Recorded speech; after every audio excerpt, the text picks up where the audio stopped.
Japan Edition. Cindy, pernah nggak kebayang ada monyet yang mandi air panas bareng-bareng? Bukan di film kartun loh, ini tuh beneran ada di Jepang. Hari ini aku bakal menjelajahi Jigoku dari Monkey Park, tempat unik di mana ratusan monyet liar turun dari gunung untuk berendam di onsen, alias pemandian air panas alami. Bayangin deh, udara dingin pegunungan, salju turun pelan-pelan, terus ada monyet-monyet yang duduk manis di air panas sambil santai banget. Gemes banget kan? Nah ini juga kok bisa ya? Nah mereka tuh cara tahu sepatu ala manusia itu dari mana? Nah di episode kali ini aku bakal kupas tuntas sejarahnya, rahasia perilaku monyet di sini, dan tips seru kalau kalian mau berkunjung ke sini. Jadi stay tune. Oke, yang pertama yang akan aku bahas adalah lokasi dan nama lembah neraka.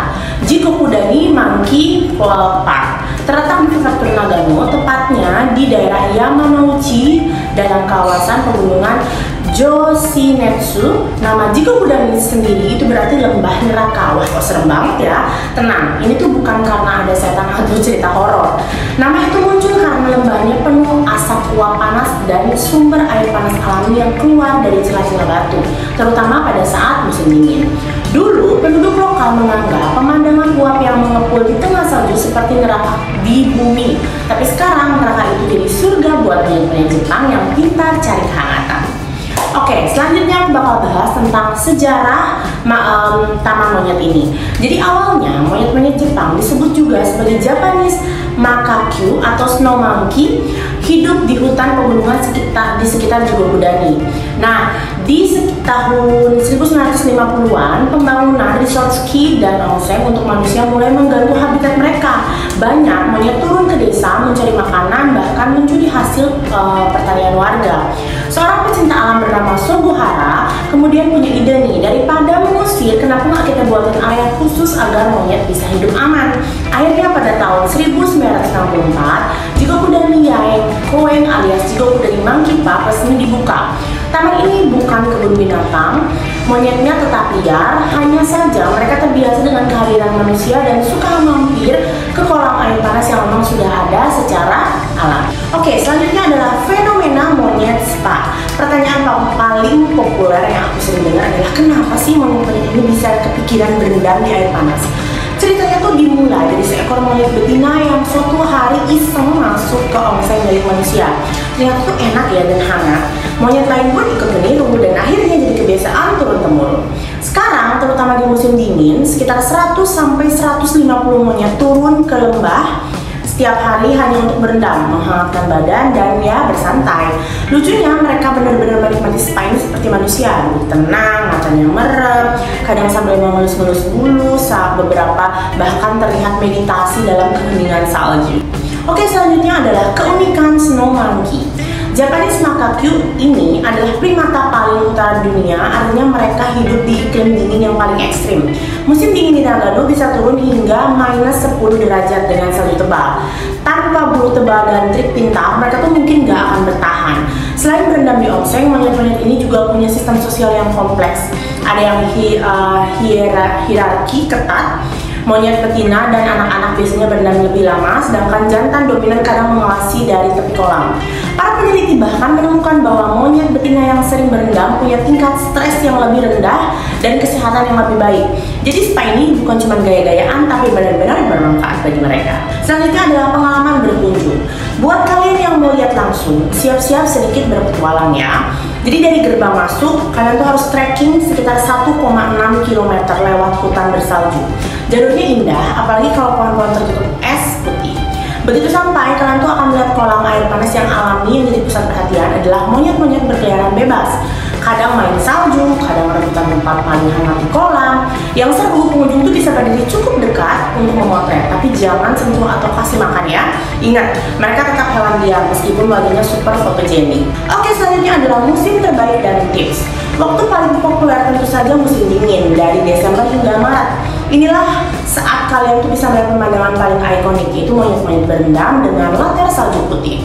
Kalau datang di musim panas, monyet masih ada, tapi mungkin mereka jarang masuk air karena udara sedang cukup hangat kan.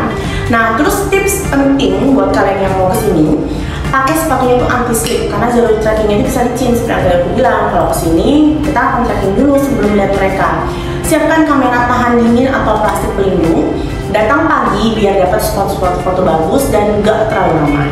Nah, terus ada fun fact nih yang jarang diketahui oleh wisatawan. Jadi ada beberapa fakta unik di sini. Jadi untuk anak monyet itu sering banget main lempar salju seperti manusia. Serius, mereka tuh bikin bola salju. Ada monyet pelopor yang pertama kali masuk oseng dan keturunannya sekarang jadi keluarga spa yang paling berkembang. Walau mereka suka air panas, manusia dilarang untuk ikut berendam ya. Kolamnya khusus monyet demi kesehatan dan kenyamanan mereka. Oke, jadi aku sempat berkunjung ke Jigokudani pada musim panas. Nah, seperti yang kalian lihat, jadi aku tuh bisa memvideokan monyet-monyet ini dari jarak dekat, dan itu berarti mereka tuh tidak terlalu kayak galak gitu, enggak. Jadi kalian tetap bisa foto, interaksi, dan mereka juga nggak terlalu anarkis sama manusia ya. Jadi tetap jinak tuh. Seperti yang kalian lihat, banyak banget wisatawan yang foto-foto di dekat sini. Jadi kalian tetap bisa enjoy, menikmati Jigokudani. Cuman sayangnya memang kalau musim panas itu kalian tuh nggak bisa lihat monyet-monyet ini berendam di air panas. Maksudnya berendam tapi nggak ada salju gitu, karena kan memang yang ikoniknya pas salju itu. Nah, seperti ini kira-kira suasana di Jigokudani pada saat aku berkunjung. Jadi benar-benar kalian tuh bisa jarak dekat, cuman memang harus hati-hati ya.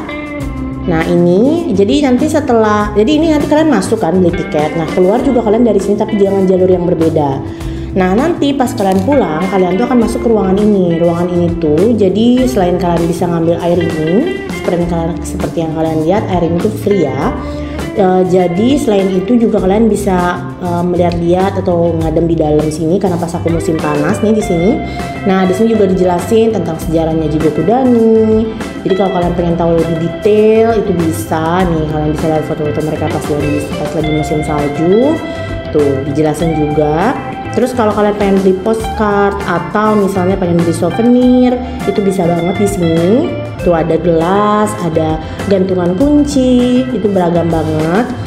Jadi sekalian pas sebelum pulang kalian bisa beli souvenirnya juga di sini. Nah seperti ini. Nah ini kalau gambaran pas musim salju ya. Jadi kalau kalian mau kesini jangan lupa, mungkin better pas musim salju aja.